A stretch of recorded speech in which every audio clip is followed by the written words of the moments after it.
Apa warna cairan yang mengalir melalui pembuluh darahmu? Pertanyaan trik arteri dan kapilar. Itu bukan biru atau merah. Tapi secara teknis itu sebenarnya kuning. Darah yang Anda lihat ketika Anda memotong diri sendiri terlihat merah, karena mengandung jutaan sel darah merah. Tetapi cairan tempat sel darah tersuspensi sebenarnya berwarna kekuningan atau jerami. Itu disebut plasma.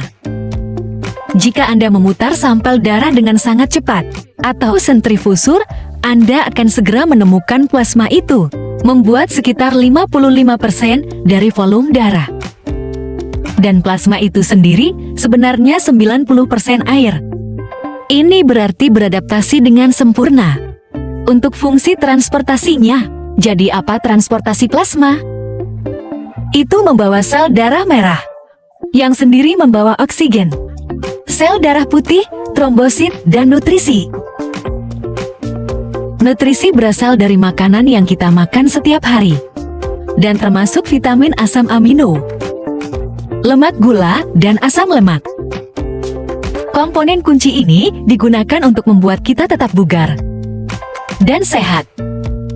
Plasma juga mengangkut panas ke seluruh tubuh, dan bahkan dapat membantu kehilangan panas. Serta 90% air.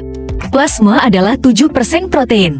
Beberapa protein ini dalam plasma darah terlibat dalam pertahanan. Ini termasuk globulin yang berfungsi sebagai antibodi, yang digunakan untuk melawan infeksi, dan fibrinogen, yang membantu membentuk gumpalan untuk menutup luka. Untuk mempelajari lebih lanjut tentang bagaimana pembekuan darah menonton video ini.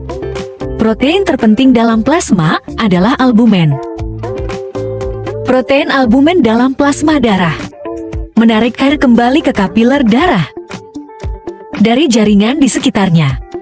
Albumen dalam plasma darah berarti ada konsentrasi air yang lebih tinggi dalam cairan di jaringan sekitarnya daripada yang ada di dalam darah. Ini berarti air ditarik kembali ke dalam darah dari jaringan dengan osmosis. Dan air yang bergerak turun adalah konsentrasi gradium. Kami mengatakan bahwa albumen menjaga tekanan osmotik darah, serta 90% air dan 7% protein. Plasma juga memiliki garam dan elektrolit penting, seperti natrium kalium. Ini sangat penting dalam menjaga saraf kita tetap menyala, sehingga mereka dapat mengirim pesan ke seluruh tubuh. Plasma juga mencakup enzim yang mengkatalisis reaksi, dan hormon yang mengatur fungsi tubuh. Begitu juga memindahkan zat bermanfaat ke seluruh tubuh. Plasma adalah juga terlibat dalam menyingkirkan produk limbah, seperti urea. Urea diproduksi di hati ketika asam amino berlebih dipecah. Nitrogen dari asam amino diubah menjadi amonia, tetapi ini beracun.